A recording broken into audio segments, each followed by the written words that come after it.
I remember how we would have to convince factories to work with us. And we worked for a $3 billion company. And we still had to be like, well, this is what our gross earnings are. Yeah. This is what we're doing. Will you please, please, pretty please work with us? And I just don't think that's necessarily the case anymore. You know, factory owners want to see that you have a plan. Yep. They want to know that you have a channel through which to sell your goods. But it's just not as rigid. Do you have a brilliant product idea but don't know where to start to get it made? Or are you looking to level up your product but afraid to take it overseas? If so, you're in the right place. Hi, I'm Jackie. And I'm Erin, and we are The Sourcing Gals, your trusted guides to everything you need to know about sourcing, manufacturing, and scaling your product overseas. Whether you are just starting out or you've been making your own product for a while, we are here to help women source products overseas without the overwhelm. In each episode, we'll share insider tips, actionable strategies, and inspiring stories to help you source more effectively, save time, and boost your profits. Duh! We know how hard it can be to juggle the ins and outs of product development, but don't worry, we've got your back. So grab a cup of coffee, get comfy, and let's dive into how you can grow your business, make more money, and turn your products into profit. Welcome to The Sourcing Gals. Now let's get started. High five. Hi.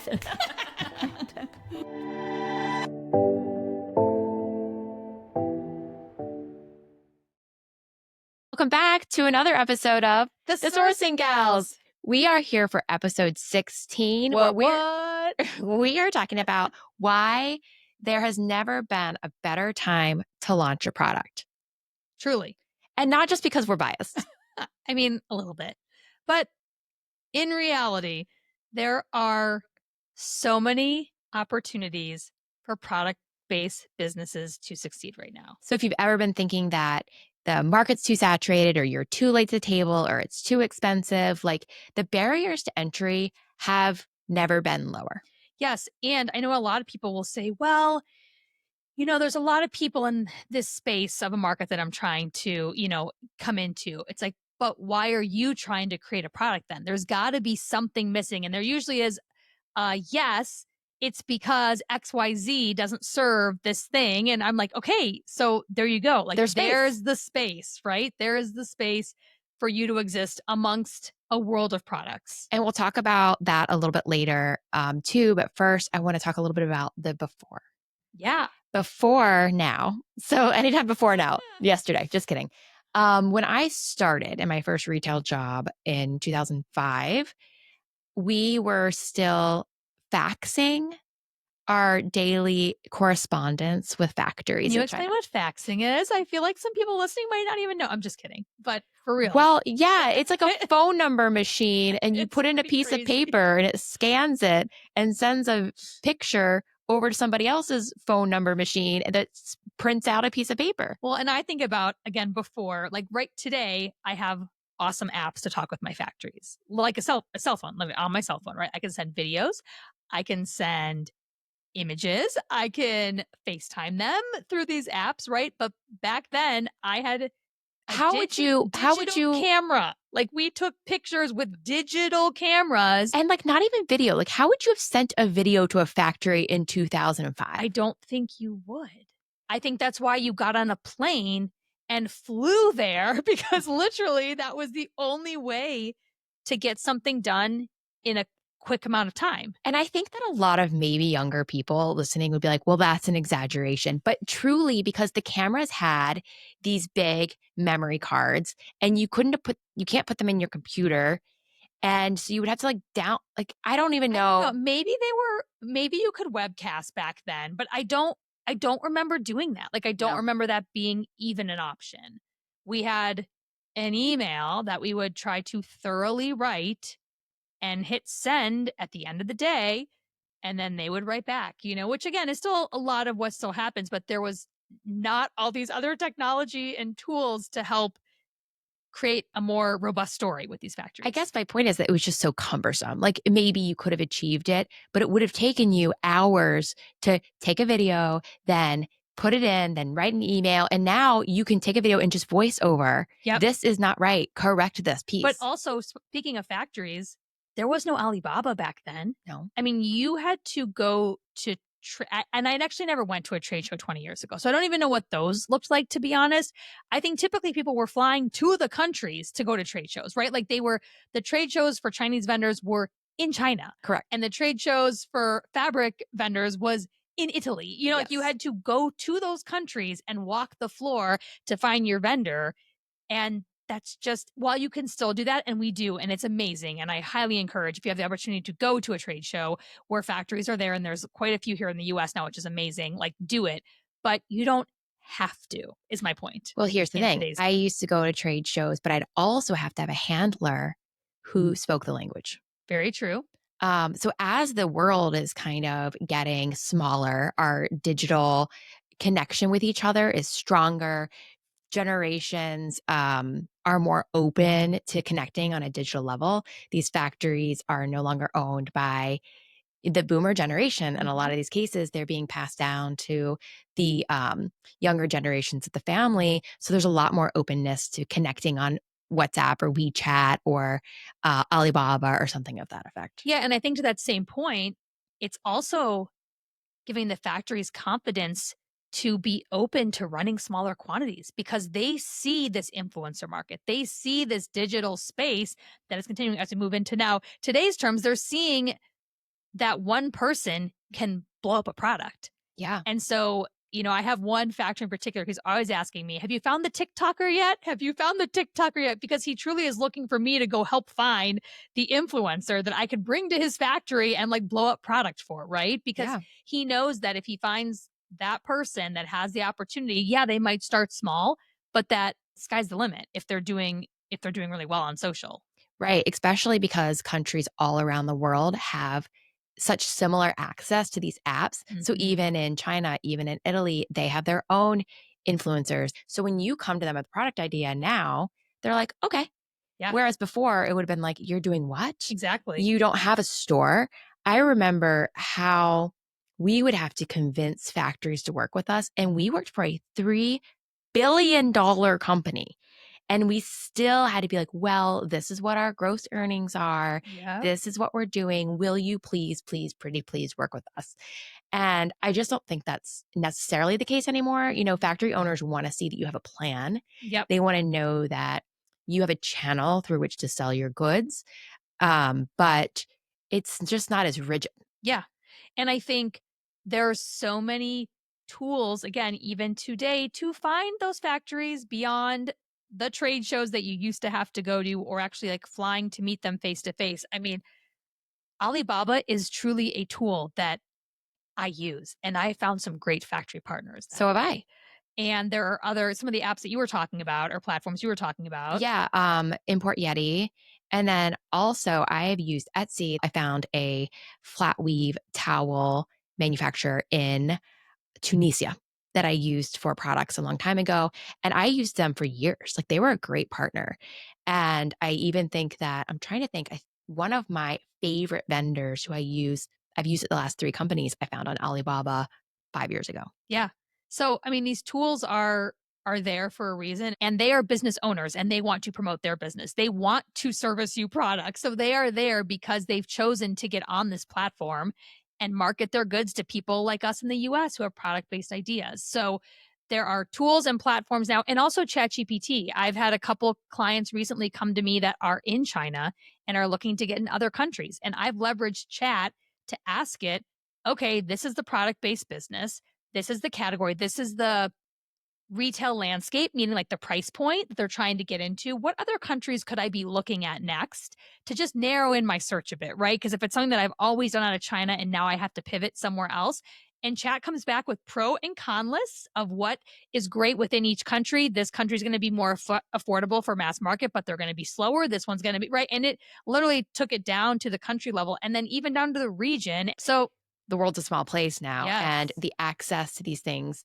is just so prominent, not only on the factory sourcing side, but also on how you're connecting to your consumer. Yes. I mean, the marketing side of running a product based business is huge, right? It is you can have the best product idea, but if it's not getting to the right people, then, right, like there's not a viable business then. Like it has to get out. You have to find your distribution channel is what I call it. So whether that's online and that's social media, I mean, Instagram's free, Yeah. TikTok is free. So Etsy is free. Etsy is free. I mean, think about these platforms that have emerged where literally, I mean, Etsy's a great example. You don't have to pay them anything. You get to put your product up there. And then if it sells, they take a piece of the pie. But guess what? Etsy's doing the marketing for you.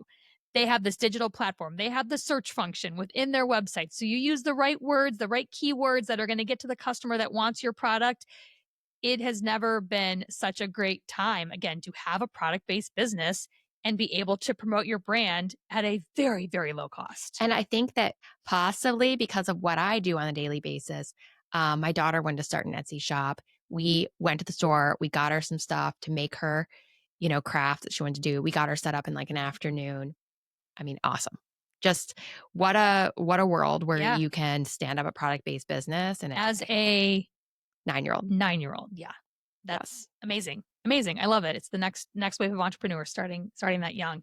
And then when you think about also the tools that exist now for marketing. I mean, every aspect of your business, as you're thinking about email marketing, you're thinking about building your website.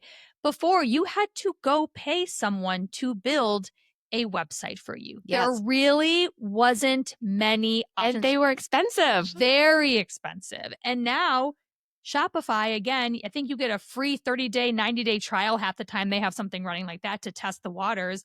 And majority of the layouts that they offer, templates, are free.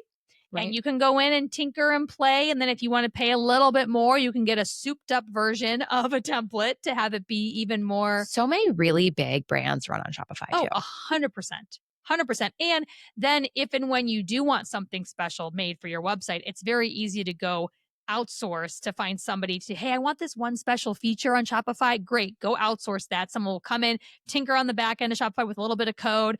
Aaron, you're actually like a legitimate coder. I feel like you go and chat and you figure Well, out. my husband does work in IT. Okay, well, that helps a little bit too. But I did hire someone, again on Fiverr, that did this very particular bit of code for my jewelry site that shows like if you do a custom thing, it like actually, it's a Very cool. visualizer. Yeah.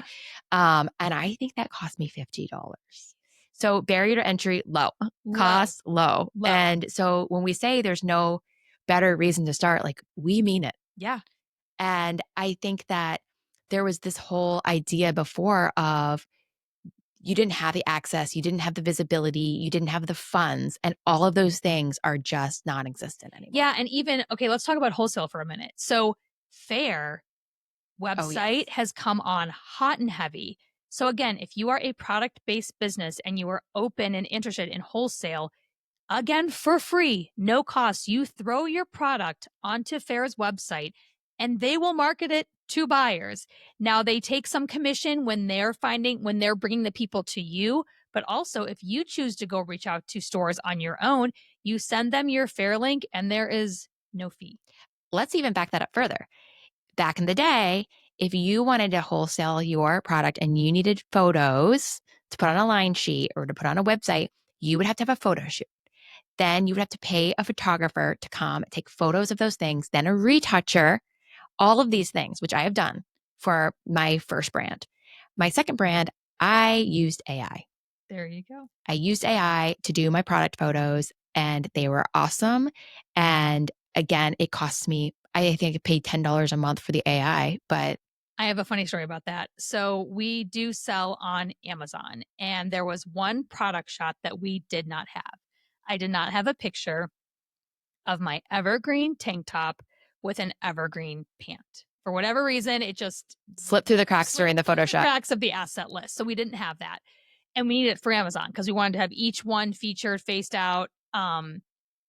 And I remember Bailey reached out to me, my marketing manager, and was like, "Hey, we're missing this shot." And I was like, "Let's just we're not while we love chat, we don't do a ton of visual stuff in chat yet. We haven't really needed to." I was like, "Let's just throw it in chat." So she literally loaded in a picture of my model in a green tank and another model that was wearing my green pant. We said, "Hey, we need this outfit put together."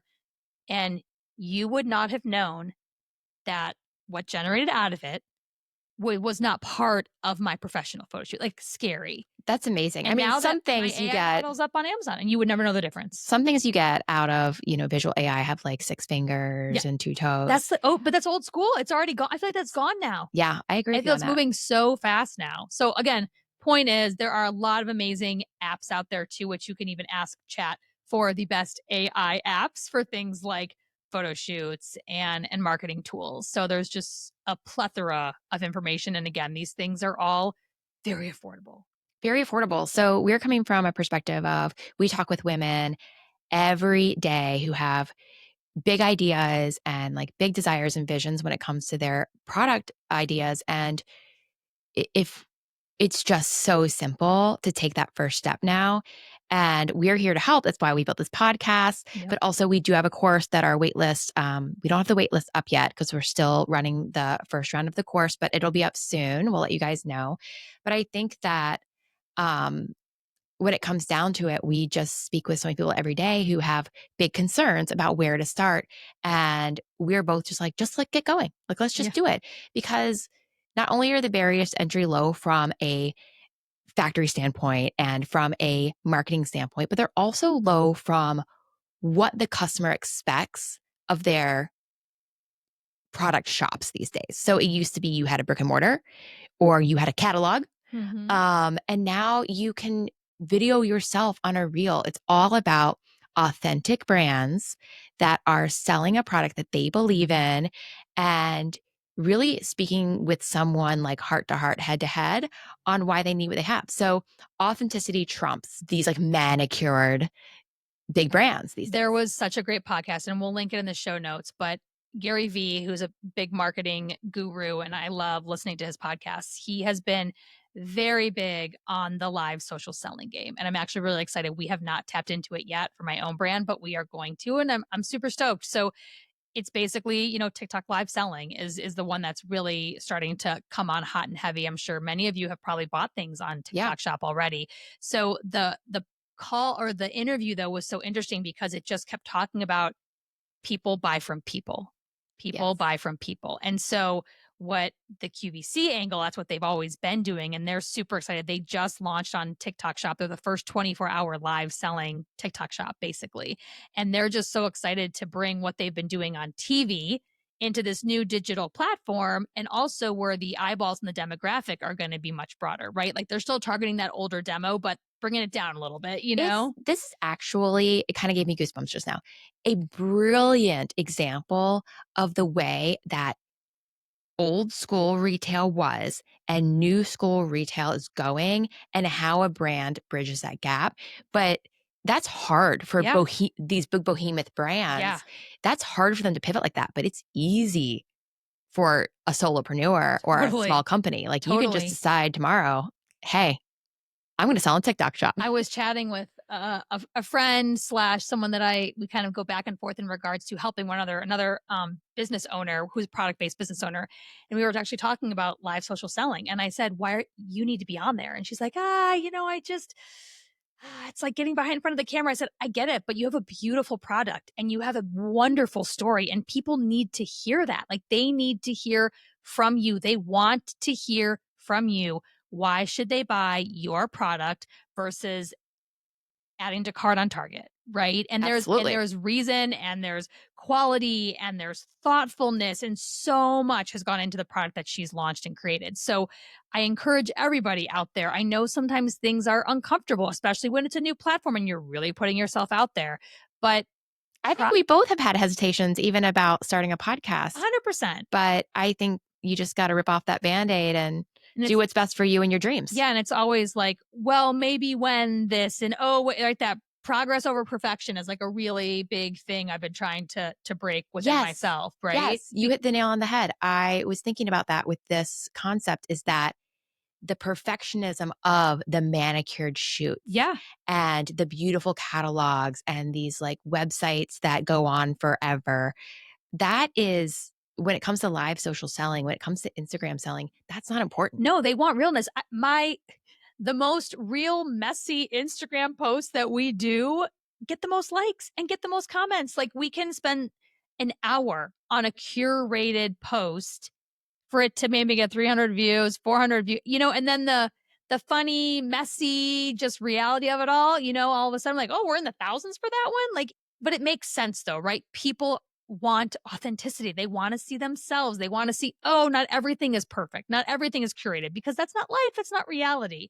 So I think that's what's really cool about even getting on some of these social platforms. We've been relooking at all of our marketing as of late. And I'm like, let's just get real. Like, let's get real in our marketing. Like, let's make sure we're actually talking to the consumer and like talking about the real issues. And when you think about anyone who has these product based ideas, it's mostly because there is a need, right? There was something that you did, that you saw, that you thought of, or that you needed and just wasn't there. And that's why you had this idea like stewing and stewing and stewing in your head. So know that the story is probably not unique in regards to like someone else has probably thought the same thing. So if you're the one willing to take the next step, then go give that story to other people. Let Right. them know why you're doing what you're doing. And I actually recently spoke with I have an amazing woman who's helping kind of coach and guide me from a business standpoint. And she had the brilliant idea of getting on social the day she started concepting her business.